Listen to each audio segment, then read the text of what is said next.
আসসালামু আলাইকুম ওয়া রাহমাতুল্লাহি ওয়া বারাকাতুহু। সম্মানিত উপস্থিতি, কেমন আছেন সবাই? আশা করি আল্লাহ তাআলার অশেষ রহমতে সকলে সুস্থ আছেন এবং ভালো আছেন। সম্মানিত উপস্থিতি, আজকের ভিডিওতে আমরা এমন একটি আমল সম্পর্কে জানব যে আমলটি করে আল্লাহ তাআলার কাছে কোনো কিছু চাইলে ইনশাআল্লাহ আল্লাহ তাআলা আপনার মনের সকল ইচ্ছেগুলো পূরণ করে দিবেন। এই আমলটি অত্যন্ত গুরুত্বপূর্ণ আমাদের প্রত্যেকের জন্য। অনেক মানুষ এই আমলটি করে সফল হয়েছে। যারাই এই আমলটি করে আল্লাহ তাআলার কাছে কোনো কিছু চেয়েছে, আল্লাহ তাআলা সেটি দান করেছে। আর সেটি হচ্ছে ইসমে আজমের আমল। ইসমে আজম এমন একটি আমল যেই আমলের মাধ্যমে আপনি আল্লাহ তাআলার কাছে যেটাই চাইবেন ইনশাআল্লাহ আল্লাহ তাআলা সেই জিনিসটাই দান করবেন। আজকের ভিডিও থেকে আমরা জানবো ইসমে আজম কিভাবে পড়তে হবে, কতবার পড়তে হবে এবং কোন সময়ে পড়লে আপনার দোয়া কবুল হওয়ার সম্ভাবনা অনেকাংশে বেড়ে যাবে। এই তিনটি বিষয় নিয়ে আমরা আজকের ভিডিওতে বিস্তারিত আলোচনা করব। তাই ভিডিওটি সম্পূর্ণ মনোযোগ সহকারে দেখতে থাকুন, না টেনে। ভিডিওর প্রত্যেকটি ধাপ, প্রত্যেকটি বিষয় আপনাদের জন্য খুবই গুরুত্বপূর্ণ, তাই অবশ্যই মনোযোগ সহকারে দেখবেন। এবং আপনি যদি আমাদের এই চ্যানেলে নতুন হয়ে থাকেন তাহলে অবশ্যই আমাদের এই চ্যানেলটি সাবস্ক্রাইব করবেন এবং পাশে থাকা বেল আইকনটি বাজিয়ে দিবেন। সম্মানিত উপস্থিতি, ইসমে আজম হচ্ছে এমন একটি আমল যে আমলের মাধ্যমে আপনি আল্লাহ তাআলাকে ডাকলে আল্লাহ তাআলা সেই ডাকে সাড়া দিবেন। এই সম্পর্কে সহিহ হাদিসে এসেছে, একদিন রাসূলুল্লাহ সাল্লাল্লাহু আলাইহি ওয়াসাল্লাম মসজিদে গিয়েছেন। তখন তিনি দেখতে পেলেন এক ব্যক্তি দোয়া করছে। তখন তিনি বললেন, এই ব্যক্তি ইসমে আজম পড়ে আল্লাহ তাআলার কাছে দোয়া করেছে। এটি এমন একটি আমল, এই আমলের মাধ্যমে আল্লাহ তাআলার কাছে কোনো কিছু চাইলে, আল্লাহকে ডাকলে আল্লাহ তাআলা সেই ডাকে সাড়া দেন।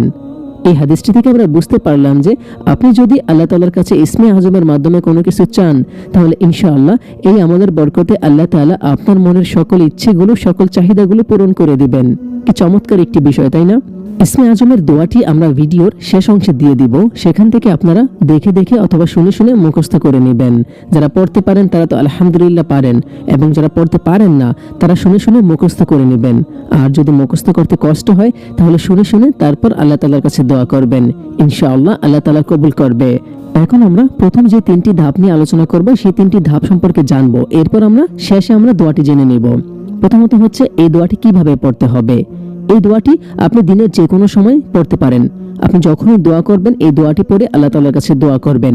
তবে উত্তম কিছু মাধ্যম রয়েছে, যে মাধ্যমগুলোর মাধ্যমে আপনি যদি এই দোয়াটি পড়েন তারপর যদি আপনি দোয়া করেন তাহলে আপনার দোয়া কবুল হওয়ার সম্ভাবনা অনেকাংশে বেড়ে যায়। যেমন ধরেন, আপনি ফরজ নামাজ শেষে পড়লেন। হাদিসে এসেছে যে ফরজ নামাজ শেষে কোনো ব্যক্তি দোয়া করলে আল্লাহ তাআলা সেই দোয়া কবুল করে।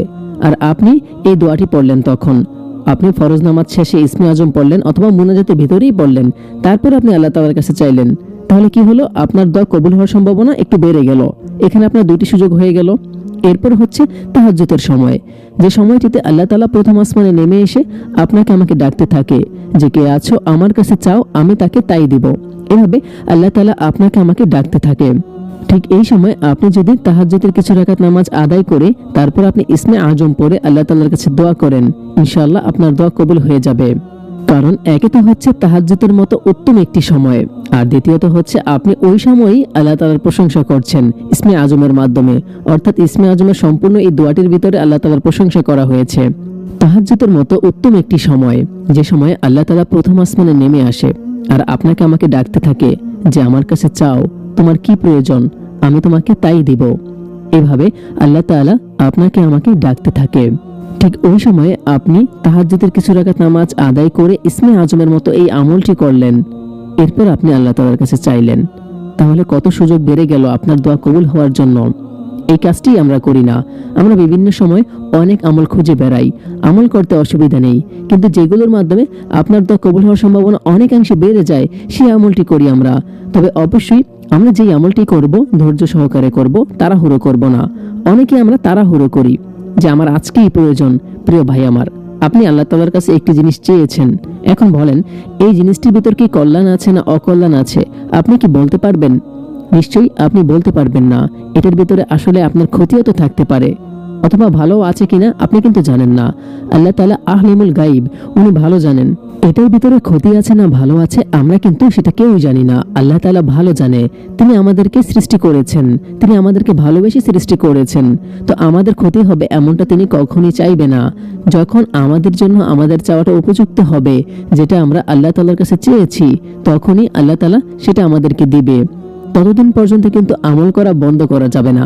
আমরা কি করি, দু একদিন আমল করে আমল করা ছেড়ে দেই। এই কাজটি খুবই খারাপ জিনিস, এটা ধৈর্যহীনতার পরিচয়। আর ধৈর্যহীন ব্যক্তিকে আল্লাহ তাআলা কখনোই পছন্দ করে না। আমরা অবশ্যই ধৈর্য নিয়ে আমল করব।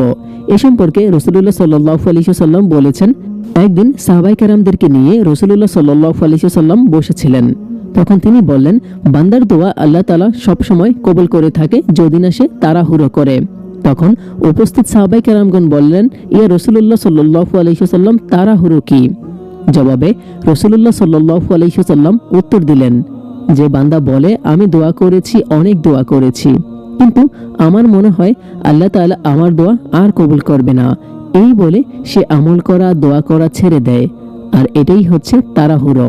এই হাদিসটি থেকে আমরা বুঝতে পারলাম যে আমরা যদি তাড়াহুড়ো করি তাহলে আমাদের দোয়া কবুল হওয়ার সম্ভাবনা অনেকাংশে কমে যায়। এই কাজটি কিন্তু আমরা অনেকেই করি। নিজেকে আমরা প্রশ্ন করে দেখি তো, এই কাজটি আমরা কতজন করি? আমরা অনেকেই করি, কিন্তু দু একদিন আমল করে আমল করা ছেড়ে দিই আর বলি যে আমার দোয়া আল্লাহ আর কবুল করবে না, আমি অনেক দোয়া করেছি, আমার মনে হচ্ছে আমার দোয়া আর কবুল করবে না।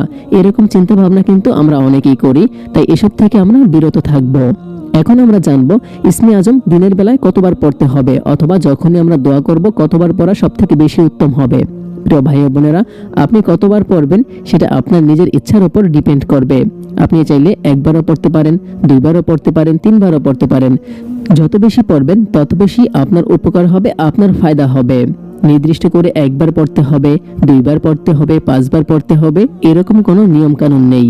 অনেকেই বলে থাকে যে 5 বার পড়া ভালো, 7 বার পড়া ভালো, এভাবে পড়লে দোয়া কবুল হবে, এরকম কোনো নিয়ম নেই। আপনি ধরেন মুনাজাত করবেন, মুনাজাতের আগে একবার ইসমে আজম পড়ে নিলেন, অথবা মুনাজাতের ভিতরে শুরুতে আপনি ইসমে আজম পড়ে নিলেন। ইসমে আজম পড়ে আল্লাহ তাআলার প্রশংসা করলেন।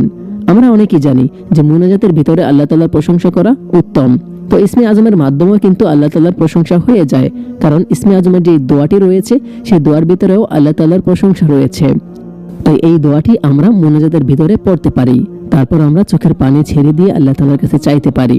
ইনশাআল্লাহ আল্লাহ তাআলা আমাদের চাওয়াগুলো পূরণ করে দিবেন। এই সুযোগটি আমরা কেউ হাতছাড়া করব না, এবং অবশ্যই আরো একটি কাজ করতে আমরা কেউই ভুলব না। সেটা হচ্ছে দোয়া করার আগে একবার এবং দোয়া করার পরে একবার, অর্থাৎ মুনাজাতের আগে একবার দরুদ শরীফ পাঠ করব এবং মুনাজাতের পরে একবার দরুদ শরীফ পাঠ করব। বিশ্বাস করেন আল্লাহ তাআলা এই দরুদ শরীফ কবুল করার সাথে সাথে আপনার দোয়াগুলো কবুল করে নেবেন, কেননা আল্লাহ তাআলা সবসময় দরুদ শরীফ কবুল করে থাকেন। চলেন আমরা ইসমে আজমের দোয়াটি শুনে নেই, এবং আজকে এই পর্যন্তই। সকলে ভালো থাকুন এবং সুস্থ থাকুন। কোনো প্রশ্ন থাকলে অবশ্যই আমাদের কমেন্ট বক্সে জানাবেন। ধন্যবাদ। আসসালামু আলাইকুম ওমা তাওফিক ইল্লা বিল্লাহ। اللهم إني أسألك بأن لك الحمد لا إله إلا أنت المنان بديع السماوات والأرض يا ذا الجلال والإكرام يا حي يا قيوم